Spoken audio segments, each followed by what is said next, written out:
Perhaps you've heard it said, as I have, that life is 10% what happens to you and 90% how you handle it. I don't know if the numbers and the percentages are exactly right. I don't know how you would quantify that exactly.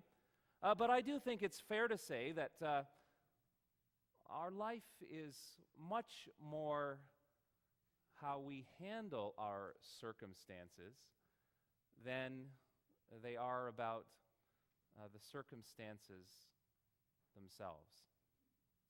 And I don't know if you agree with me, but I think what makes our circumstances seem best and what helps us to handle those circumstances as well as we can is particularly when we feel that things are at least going in the right direction.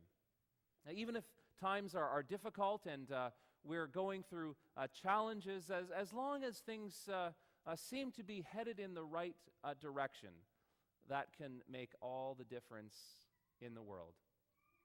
I don't know about you, but sometimes when I've been sick, say I've had a cold for a week, and then I start to feel a little bit better.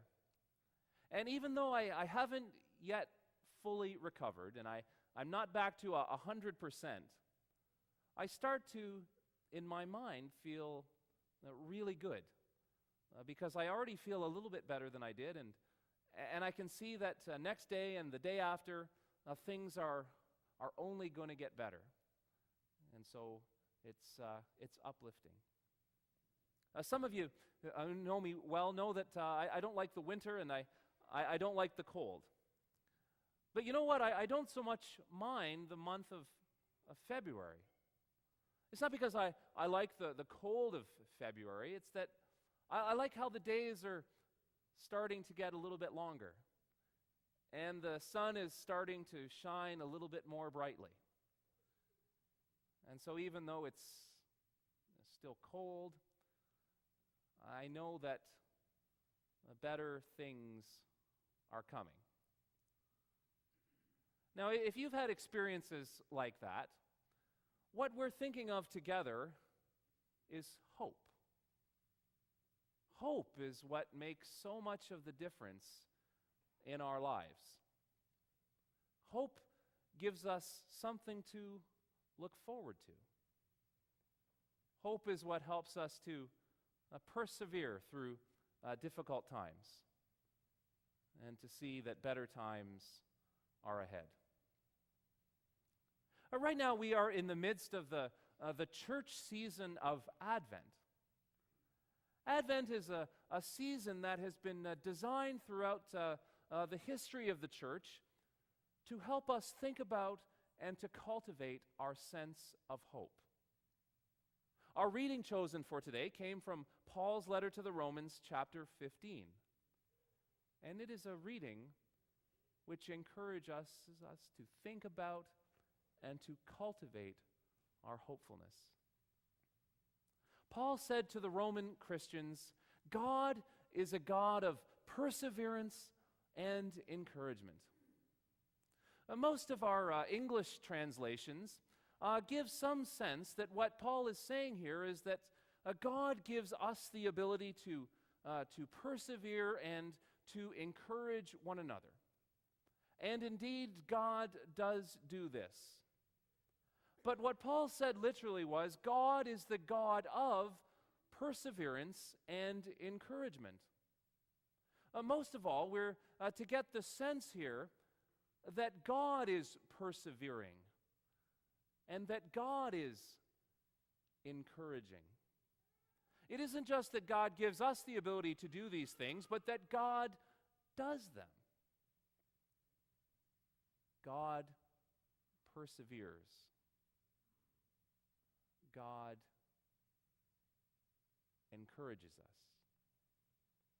God is the God of these things. It is God who has made them possible in creation. They are manifestations of God's character. way that God relates to us. Sometimes we find ourselves getting impatient with God. We get impatient about difficult experiences in our own lives. We get impatient about the state of the world. And sometimes we see no possibility for things to get better.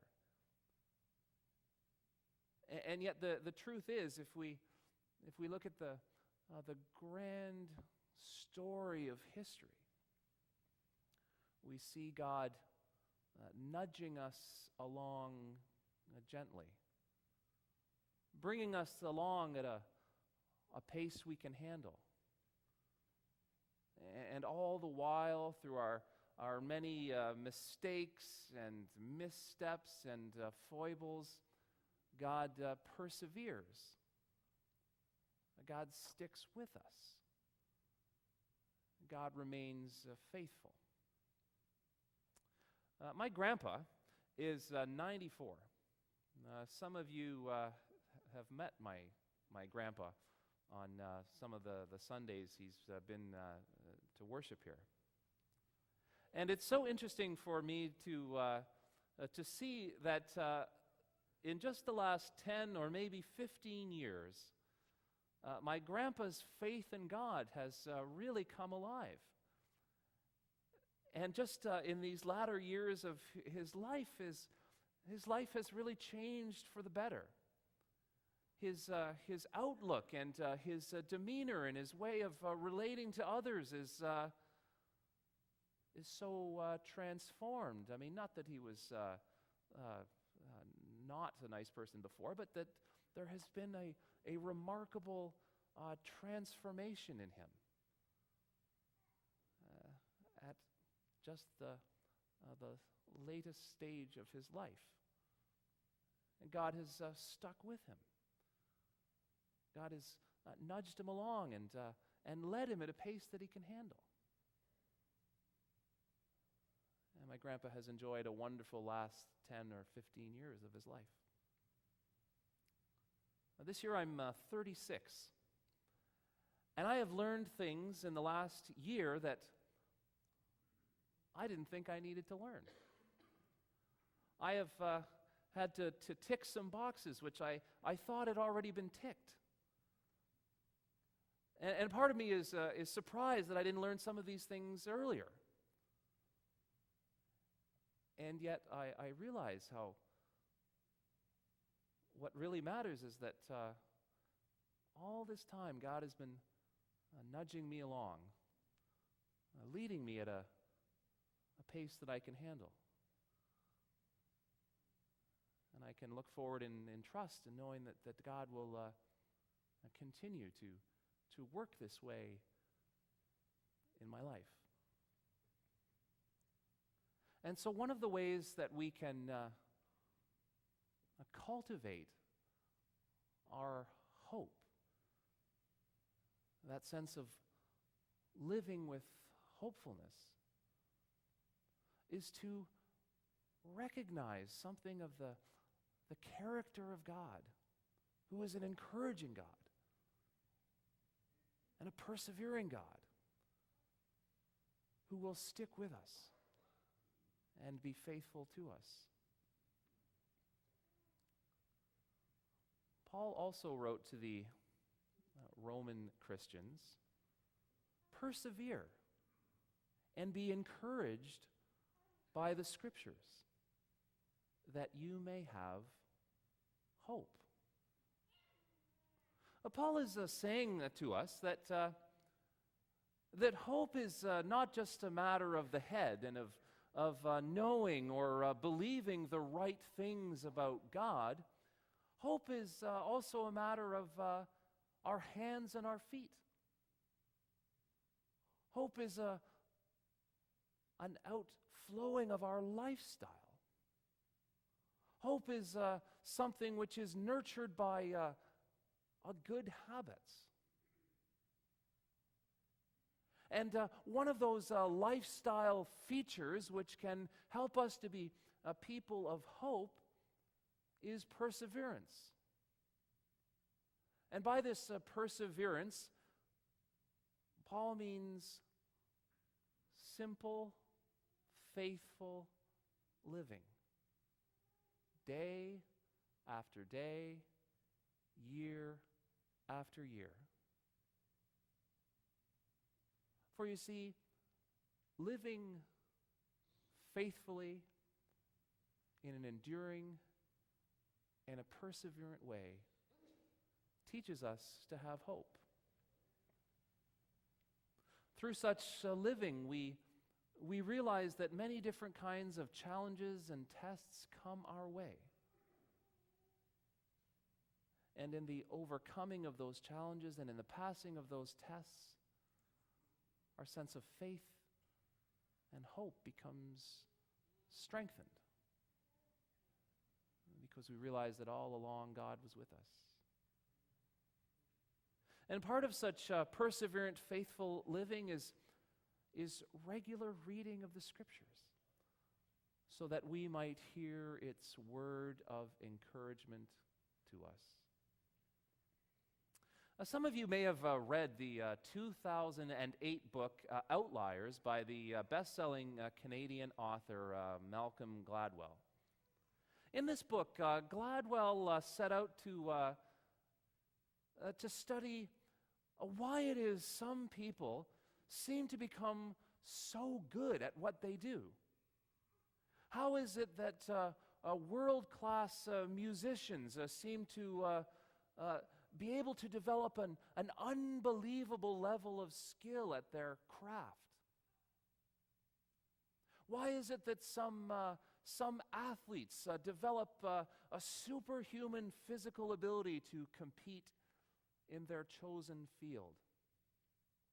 Why is it that some people seem to excel in law or business or in their trade or whatever it is they do? Why are some people so unbelievably good at what they do? It's perhaps an oversimplification to say as he did, but true that practice makes perfect. Gladwell said in his book that the general rule of thumb for somebody who wants to get really, really good at something is to spend about 10,000 hours in dedicated, focused, intentional, hard-working practice. In other words, it's time put in which helps build skill. I have a friend who is a really wonderfully strong cyclist. He's 30 years older than I am, but I can hardly keep up to him. He's in terrific shape. He's a very, very strong rider. And he was telling me one day a few years ago that he was out cycling on a country road, and off in the distance he saw another cyclist ahead of him. And because he was such a strong rider, he thought, well, I'll go and try and catch up to that person and at least say hello. And so he started working harder and harder and realized that he wasn't gaining any distance on this other cyclist at all. Well, a few kilometers down the road, he eventually came upon this other cyclist because the other cyclist had gotten off of his bike. And when he got up to this other rider, he saw that what this other person had was an old clunker of a bike with a milk crate on the back fender. And the rider of this bike was off in the little ditch on the side of the road picking up cans and bottles. And so here, on the one hand, you have a terrific, fit cyclist with an expensive bike, and he was not able to overtake someone on an old clunker of a bike with a milk crate full of cans and bottles. Why is this? It's because this other cyclist with the old clunker of a bike bikes all the time. He bikes every day and covers lots of kilometers. You see, the most important thing in becoming a strong cyclist is not having an expensive bike. It's not the spandex clothes. It's not eating in small portions or being light. It's biking a lot. This is true of almost every area of life. It's true of our Christian discipleship. We want to persevere. We want to put in the time. We want to try to live faithfully, day after day, year after year, soaking ourselves in the encouragement of the Scriptures, that we might cultivate our hope. Paul went on to say, Jesus became a servant of the Jews in order to fulfill the promises that had been made to their ancestors. And also, that the Gentiles, that is everyone else, everyone who's not a Jew is a Gentile, that the Gentiles might also know the mercy of God, and that they too might give God praise. Part of our sense of hopefulness comes from realizing what God has already done for us. What promises have already been fulfilled. And in recognizing that, allowing our sense of thankfulness and praise to overflow from our hearts. Some of you will no doubt have the good fortune at this time of year to have some children in your lives. They could be your own children, they could be grandchildren, they could be nieces or nephews or neighbors or friends. And you can see as we approach Christmas how excited and hopeful children become. And you may even have the good fortune this year, or if not this year, at some year in the past, to have been around a child at Christmas who is opening a gift. And if you've ever seen this, you see an incredible sense of excitement and joy when the child realizes that they've been given a gift which they had long hoped for. This great sense of a promise kept and a hope fulfilled. And the joy and the thanksgiving overflows from their hearts. And part of our sense of living hopeful lives is to realize what God has already done and to return to God thanks and praise.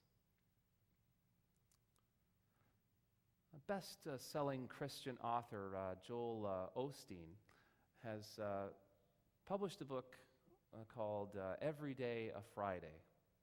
And in this book, he quotes a study which says that people's happiness increases 10% on Fridays. If it's true, though, that most of our life experience is determined not by our circumstances, but how we respond to those circumstances, I think it's fair to say that, in fact, we have the opportunity to increase our happiness not just 10%, but many times over. And probably the best way to increase our happiness is to increase our hopefulness. And we have learned from our reading today 3 ways of increasing our hopefulness. We cultivate our hope by recognizing the character of the God who made us and who loves us, God who is perseverant and encouraging. We cultivate our hope by our own way of life, by persevering ourselves, and by being encouraged by the Scriptures. We cultivate our hope by realizing the overwhelming weight of what God has already done in grace and mercy, and giving God our thanks and our praise. Praise be to the God of perseverance and encouragement.